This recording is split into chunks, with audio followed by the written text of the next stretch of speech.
चए थी त जंहिं कपिड़े सां आया तंहिं कपिड़े सां वेंदियास।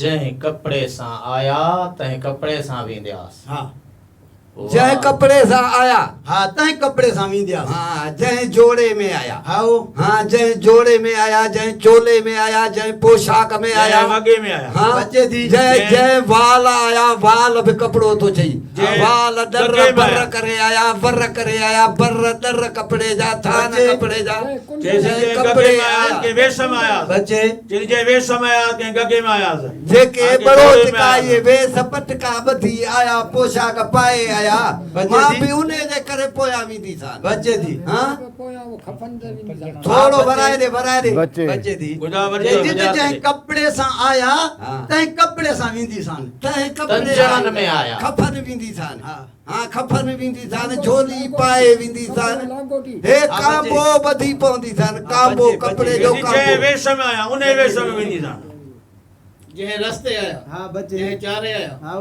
जंहिं जंहिं पेतरे आया हाँ चए जय पंथे आया जय पंथे आया जंहिं कपड़े आया हाँ जंहिं कपिड़े आया जंहिं डर आया जंहिं हे अजरक आया पटके आया पटके आया पाए आया हे लंगोटी जेके आया, कपड़े कचरा आया जंहिं पांद आया हे दर वर आया हे थान आया पांद पलांद आया जैस पे तो पांद पलांद आया इन्हें चे पे छापे जे तो कपड़े आया कपड़े सां विंध्यास कपड़े सां जय डर साया जय चारे साया हाँ। जय पेचरे जिए साया लंघी आया जिए लंघी वेंदी सान जिए आया न इए लांगोटी आया जिए लांगोटी अदा कपड़े अकबर गुजार त तुंहिंजी बीही वई हाँ जी वही गुजार तो भी वही हाँ कुहाड़ो बुढ़ो कंजणनि वंश में बरन जो हीलो न हलियो। हाँ। कंजणनि में आया बिस्मिल्लाह आओ हाँ सर्तिन सां ये लिखती वेंदी थी सुबुह जो पुनल वठी आ त ये लिखती वेंदी चए थी कीअं वेंदी आहे तोखे कहिड़ी ख़बर आहे हाँ वञे थी अणसुईं चई बसि जंहिं पहे सां आया तंहिं पहे सां वेंदसि